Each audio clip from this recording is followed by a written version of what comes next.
Yes, people, welcome back to another video on Thai Sports, because today it is all about Manchester City. And it's not just about Manchester City, it's about who could be leaving, who could be coming in, and ultimately, is this going to make them stronger going in to the title race this season? Because it was only late last night, I was chilling, getting ready for bed, going to sleep, and all of a sudden, I see Fabrizio Romano talking about Savinho to Spurs.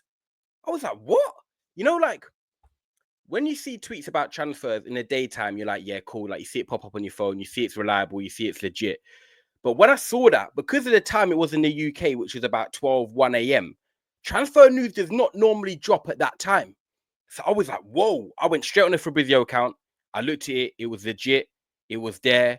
Savinho is in talks with Tottenham if they can agree a fee with Man City. And then all of a sudden, you wake up and Grealish has gone to Everton. James McAtee on his way to Nottingham Forest. This is a pivotal week for Manchester City when you talk about what their squad is doing in terms of developing, overhauling, getting players out, getting players in. And this is going to be make or break for them when it comes to probably challenging for the title, ultimately challenging for the Champions League.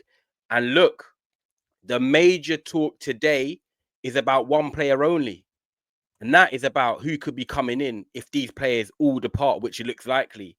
Man City are assessing options to replace Savinho, obviously probably Jack Grealish, James McAtee, and Rodrygo is number one on that list.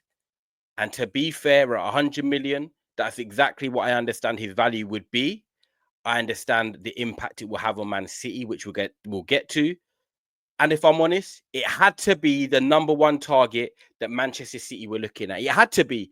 There was no other option than for Manchester City to be looking at Rodrygo if you're losing all of them players. Because when you look at Man City now, it's like, okay, you could let go of them players. Savinho, Grealish, McAtee. But the fans are going to be looking at it straight away saying, if you're letting all three of these attacking players / wide men go, you've got to have replacements. You've got to have people ready that you're looking at to say, come in. And one thing I will respect about Manchester City, especially Chelsea and Liverpool, is that when they do business, these guys do business correctly. They're not looking at business in terms of, right, we're going to let these players go. We want to challenge for a title. We want to challenge for the Champions League, but we're not going to have anyone that's going to be good enough to come in. Man City and their board, Hugo Viana, who's just come in as the new technical director, he would have been earmarking players that Pep Guardiola wants or working with the system and saying, right, if these players go, these are the players we're going to target and that are going to come in. And the first thing you do as a football club, especially when you look at it now and the way football is right, you probably sound out that player that you're potentially looking at and you're like, would you be interested in coming into Manchester City? Are you interested in the project? Are you interested in the Premier League? Now, it looks like they've probably got the green light from Rodrygo saying, yes, I would be open to a move from Real Madrid to Manchester City. Well, already there's big there's big boxes ticked already, because we're talking about a 24-year-old Rodrygo who's won everything at Real Madrid. He's one of them players at the moment that didn't replay in the preseason. He looks like he could be the frozen out guy. When you look at their attack, they've got Gonzalo Garcia now, who's just signed a new deal. You've got Mbappe. You have got Vinicius. You have got Endrick, who's got the number 9 shirt. And you're probably looking at him thinking, well, I'm going to be coming off the bench. I'm not going to be a main starter here. And when you're 24 years of age, where you've won what you've won at Real Madrid, you've established yourself as a first team player under Carlo Ancelotti, and now you've got a new manager who's not really fancying you as a regular starter or a natural first teamer, then I'm sorry, when you're a Brazilian international like Rodrygo with the accolades he has and the attributes he has, you have to consider your moves elsewhere. And the maddest thing is, as well, is when you're considering your moves elsewhere, when you're going from Real Madrid to another club, you effectively want to be playing at the highest level possible. You're coming from Real Madrid, guys. Like, this is not a joke. You're coming from Real Madrid where you have delivered, you have showcased your talents. Yeah, you might not have done it consistently, but you've shown enough that everyone knows how good you are and how good you can be.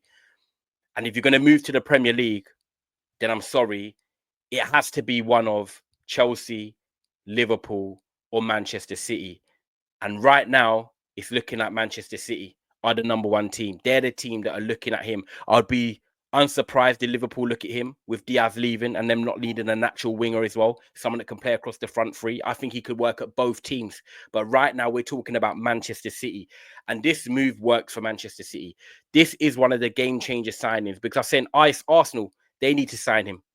He'll be a game changer for them. He'll complete their transfer window and make them serious title challenges and European challenges.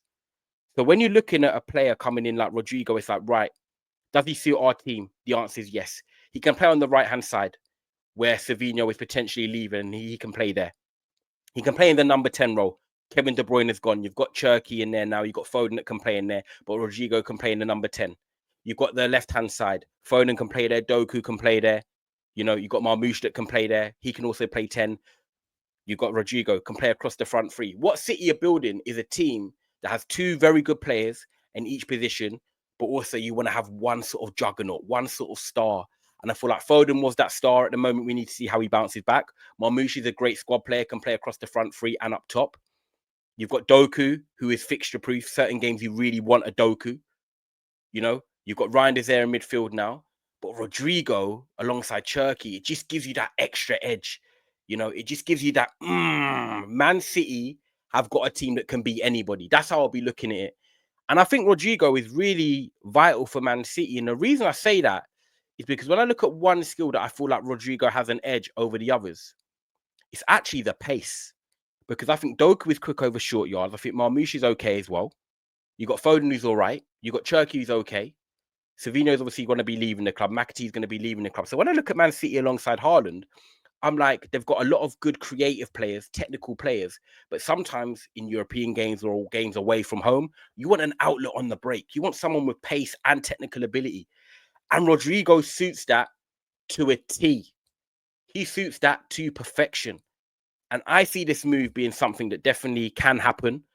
If it does happen, I think it's a great signing for Man City because one thing about Rodrygo as well is that he's going to come in and want to play. He's going to want to start. He's dealt with the pressure of being a Real Madrid player and you're expected to win. You're expected to win competitions and win near enough every game. And now he's ready for that move now. He wants to be a starter at a team. He's established himself in club football, but now he wants to take his game to the next level and hitting that pivotal age of 25 to 28. It's that time to do that. And at Manchester City, they can give him the keys to do that because he can play across the front three. He can score. He can create. He's a great pace outlet. He's technical. So in transition on the counter, he's great for it. And also technical on the ball. He's fine in tight positions. 1-2s, giving goals, creating space for others, creating, scoring. This is a game changer signing for Manchester City. And it's something that I should be looking at them saying, get it done. Because there's not many other options out there in world football right now that are better than Rodrygo that are available in the market. Liverpool and Arsenal, as your rivals, will also be looking at thinking, raw, they're making serious moves because that's someone that they should both also be looking at. And don't forget, by people, it's a World Cup year. You know, these players are going to want to play consistently. They're going to want to be playing at the highest level because they want to get into that Brazil national squad. And Rodrygo is no different. Him and Vinicius are kind of the main pivotal guys now in that front three going forward. And Brazil, in a World Cup that's in America, they're going to want to go far. They haven't tasted victory in that competition since 2002. And who's the manager of Brazil now? Mr. Carlo Ancelotti. And Carlo Ancelotti is a fan of Rodrygo. So the move for Manchester City aligns with Rodrygo. It's a match made in heaven. And people might say he might, you know, Pep Guardiola in the way he does his things, he might suck the life out of Rodrygo. He might not be able to express himself and play the way he wants to play. I feel like, you know, with players like Rodrygo, you can't really do that to them. You've just got to let Rodrygo be Rodrygo. You have. And sometimes it's an ace in your pack because the unpredictability of Rodrygo is what will give City that edge in some games where they have become predictable, a bit like Arsenal in the last couple of seasons. So this move here that Rodrygo is linked to Manchester City would cost up to 100 million, but he's one of their main options. I totally get it. On the right, replacing Savinho. In the 10 role, gives them depth. On the left-hand side, gives them depth. It's perfect. It makes sense. He gives them versatility, and Pep loves a player that can play in different positions. And that probably links to why Savinho has left, because he can play left and right. But the thing is about Savinho, he's technical, but the end product hasn't been there. And yeah, I probably would have given him another season, but maybe Pep's in that situation now where he's like, do you know what? If we get a good offer for Savinho, I'm happy to consider it because he's replaceable. And that's what it is. James McAtee, a young player. in the England under-21 squad, just coming off the back of the Euros. But is he really looking at it thinking, I'm going to get ahead of them players? The truth is you're not. He's a good player, but he's not good enough to get in over the players that they've got at Manchester City. So his move to Nottingham Forest also makes sense. And that leaves a hole in sort of that right channel / the number 10 role, because that's where McAtee likes to operate in central areas as well. And Jack Grealish, the third party leaving, gone to Everton on loan. The left-hand side player, 100 million, didn't work out. People don't talk about it, but that is what it is. But he needs a fresh lease of life. He needs to start again. Go to Everton, a team not too far, so he doesn't have to move house. It just suits him in a location, a new stadium. The fans will take to him. Everton needs signings. David Moyes needed players in. Him with Dewsbury Hall coming in. Jack Grealish gets minutes. Him and Dye. That's an exciting little front three that they can build there with a striker up top. So that move makes sense for Manchester City in terms of all the players that are going, but also for the players that are going, it makes sense for their careers. Because Savinho, that was the only one I'd say maybe you could keep, because he could be useful. He could definitely still play and grow and develop after only 1 year in the Prem. But if Tottenham are going to guarantee him starts and they're going to pay the money, I understand why City are considering this move. So Rodrygo makes a lot of sense. He's an upgrade on all of them players. He's a proven winner, comes in with bags of experience, and he's a Brazilian international. He's one of the main starters. So it ticks a lot of boxes. Man City get that deal done. And the second player they've been linked to, as you all know, is Xavi Simons. Now, Xavi Simons is linked to Chelsea. Looks like he was very close to going to Chelsea. But again, Man City are looking at it and they're doing kind of what Manchester United done to Newcastle. They wanted Mbumo. They wanted Sesko. No, we're going to go for them players as well. Because we know that if he improves you, he improves us. And Xavi Simons can definitely operate in them central areas like Cherki can, like Foden can. With McAtee going and Grealish going, he can also play on the left-hand side. So it gives you that perfect depth, the perfect balance. And look, Xavi Simons for me is a good player. I don't think he's as good as what people have made out, but I think he's a good player. He's technical, he's sound, he can play a bit deeper, he can play in the 10, he can play off the left. He's a good dribbler, low center of gravity, can score, can create. And he's ready for a move from Leipzig now. He's done a couple of years in the Bundesliga, isn't going to stay at PSG. So it's like, okay, he's ready for a step up now. He wants to come to the Premier League. And if Chelsea are looking at him, and if City have got the money to replace McAtee, Grealish, and Savinho, then Simons and Rodrygo are perfect. They are really strong replacements. And, you know, if City get them two in, I'd probably put them as favourites for the Premier League title. I don't have a favourite right now, by the way. I think Liverpool, City, Arsenal, they're all there. I don't know what's going to happen. It's so unpredictable. Arsenal have got a very good team now in terms of their 11. You know, Man City have built something with new players coming in. Are they just going to hit it off straight away? They're going to need time to adapt, but they could really work and click, especially if they get Simons and Rodrygo. And then Liverpool, they're the defending champions. You have to put them in there, and they still need a couple more signings. So right now, I love this Premier League because I feel like the competition is right there. The bar is high. I feel like there's a gap now. You got Liverpool, City, and Arsenal. Chelsea are just below that, and then there's a gap to your Tottenhams, your Newcastles, your Man United, your Villas. But that top three there are really, they're starting to separate themselves. They're starting to launch a gap and saying, right, this every year is going to be the title race. And Chelsea are going to try and sneak into it, and we'll see if they can. But I do feel like if City get these signings over the line, it adds goals, it adds creativity. And look, I think there's a big thing we're forgetting with City as well, is that when you look at the players they've lost in terms of, you know, Gundogan's getting older. He's there now, but he's getting older. KDB's gone. Riyad Mahrez is gone. Bernardo Silva's legs are going as well. One, City need to replace these players that are going or their legs are going.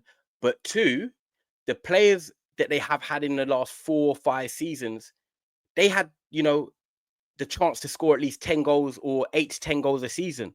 And that adds up a lot. And I feel like that's where City fell short last season. Foden wasn't really on it. Savinho Doku weren't really on it. Grealish wasn't. KDB, he was finished, really, let's be honest, but he's a brilliant player. So other than Erling Haaland, no one was really chipping in with goals at Manchester City. The pressure was on him to deliver. And that is why they fell short, because what they had in recent years of Mahrez's, KDB, Foden's, when they're on form and stuff like that, was they had players chipping in, helping Haaland or helping whoever it was, you know, and they had 5 consistent scorers that could always do their thing. Now it looks like they're getting back to that. And that's a big difference to last year, because now you've got Haaland, you've got Marmoush, you've got Foden, you might have Rodrygo, you might have Simons, you've got Cherki, you've got Reinders, who's already scored a couple in pre-season already. All of a sudden, you're thinking, okay, Oscar Bob back from injury as well. Let's not forget the youngster. They've got players now that you can see in that team. You're like, raw, they can score goals. So Manchester City, this is a massive week for you. But what you're doing in terms of the market, I think it's bang on correct. I think you're bringing in the right potential players and you're letting go with the ones that I can understand why you're letting go. Pep Guardiola wants this title. Manchester City mean business. Rodrygo Xavi Simons, watch this space.